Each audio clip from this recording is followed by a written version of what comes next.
नमस्कार। Healthy India में आप सभी का स्वागत है।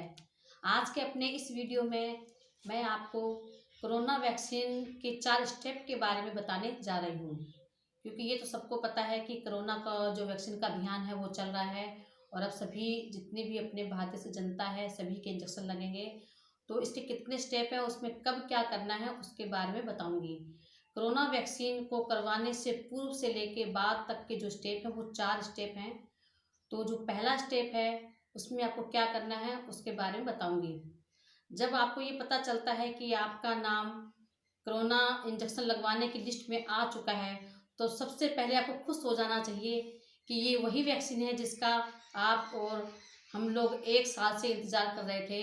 तो बहुत खुशी की बात है कि आपका नाम आ चुका है और आपको वो इंजेक्शन लगवाने के लिए जाना है। तो पूर्व तैयारी में बताऊंगी कि जैसे ही आपका लिस्ट में नाम आ जाता है, आपको अपना आधार कार्ड और पहचान पत्र इनको संभाल कर रख लेना है, दोनों चीज़ों को। क्योंकि इसमें क्या होता है कि अपने जिस दिन जाते हैं तो हो सकता है भूल जाएं, तो जैसे ही आपको पता चले अपनी दोनों आईडी आप संभाल कर रख लें।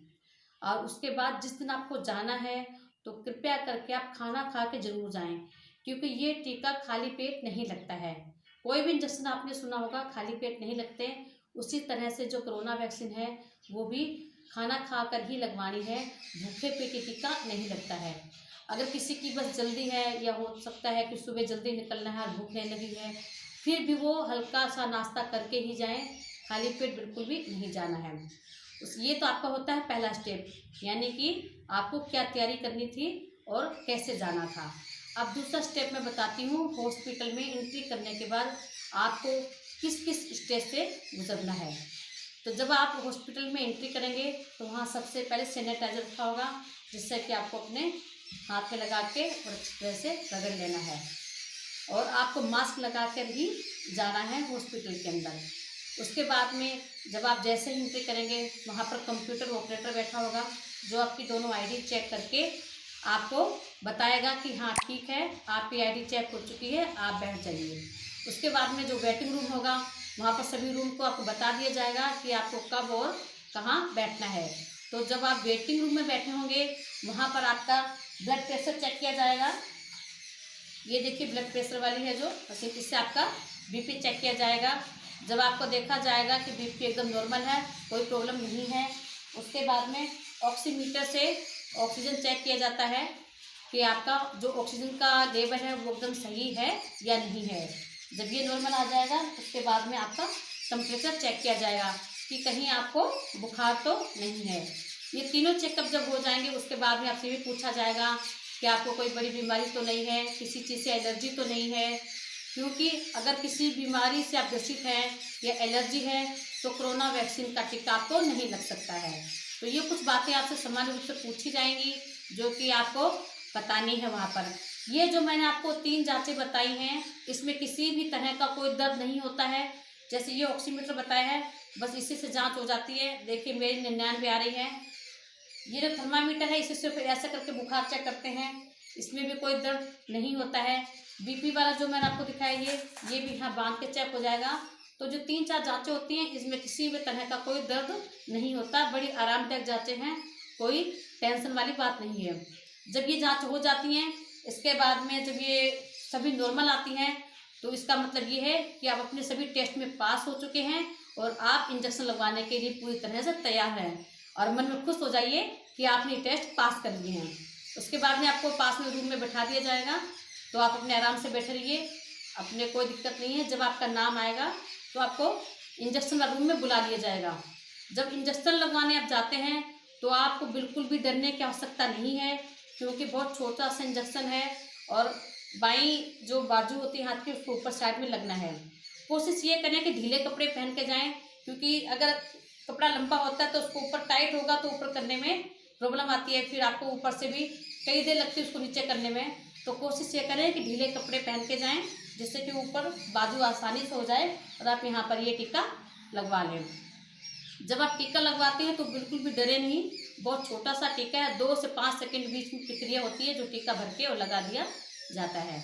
इसके बाद में जब आपके इंजेक्शन लग जाता है तो आप आराम से उठें और जो दूसरा रूम है निगरानी कक्ष होता है उसमें आपको 30 मिनट बैठाया जाएगा। आप आराम से वहाँ बैठे रहें। जब 30 मिनट आपके पूरे हो जाते हैं, आपको लगे मुझे कोई प्रॉब्लम नहीं है, तो आप डॉक्टर को बताकर अपने घर आ सकते हैं। घर आने के लिए आप अपने आराम से बस पे, बाइक पे, जिस पे भी आप आना चाहें आराम से आएँ, कोई प्रॉब्लम वाली बात नहीं है। इसके बाद जो तीसरा स्टेप है, घर पे आके आपको क्या करना है उसके बारे में बताऊंगी। घर पे आके आपको कोई भी लेटने की जरूरत नहीं है, कोई भी रेस्ट करने की आवश्यकता नहीं है। आप घर पे आके अपने, अगर आप कोई ड्यूटी जाना चाहते हैं तो आप ड्यूटी जा सकते हैं। आप कोई किसान हैं, खेत में आपको काम करना है तो खेत में काम कर सकते हैं। आप कोई मजदूरी करने वाले हैं तो आप बट्ठल उठाना या कहीं पर कुएं खोदने काम, आप जो भी अपने डेली का काम करते हैं वो आराम से काम कर सकते हैं। आपको कोई भी परेशानी नहीं है। इसमें हल्का सा, बिल्कुल हल्के से सूजन आ सकती है, हल्का फुल्का बुखार हो सकता है, तो वो कोई बड़ी बात नहीं है। इसमें कोई डर वाली बात या सोचे हमें पता नहीं क्या हो गया है, तो ऐसा कुछ भी नहीं है। कोई रेस्ट नहीं करना, कोई खाने पीने का परहेज नहीं है, क्योंकि आप बीमार नहीं हैं। आपको सिर्फ कोरोना से बचाव का टीकाकरण आपने लगवाया है। तो बिल्कुल भी आपको रेस्ट की या खाने पीने की ऐसा कोई भी मन में वहम नहीं रखना है। आप अपना डेली का रूटीन है वो काम करें और जो आपको खाना है वो खाएं। चौथा स्टेप है कि डेली रूटीन में अब आपको क्या करना है। तो उसके लिए मैं आपको बता देना चाहती हूँ कि जो आपने टीका लगवा लिया है, बहुत अच्छी बात है, आप बधाई के पात्र हैं कि आपका नाम आया और आपने अपना टीकाकरण करवा लिया। लेकिन अब आपको डेली रूटीन में भी जो पहले आप करते थे कि मास्क लगा के रखते थे और हाथ को भी कई बार सैनिटाइजर से साफ करते थे या फिर साबुन से भी साफ करते थे और 2 गज की दूरी रखते थे, तो वही प्रक्रिया अभी भी आपको करनी है। भीड़ में नहीं जाना है, बाहर जाओगे तो मास्क लगाना ही है। शादी ब्याह जैसे भीड़ भाड़ के प्रोग्राम में कम जाने की कोशिश करें और सार्वजनिक स्थानों पर नहीं थूकना है। तो जो कोरोना वैक्सीन लगाने से पहले अपने सावधानी बरत रहे थे, इस वैक्सीन के बाद में भी ये सभी सावधानियां बरतनी ही जरूरी हैं। तो आप ये जरूर ध्यान रखें कि आपका जब नंबर आए वैक्सीन लगवाएं और ये सभी सावधानियों का पालन करें। धन्यवाद।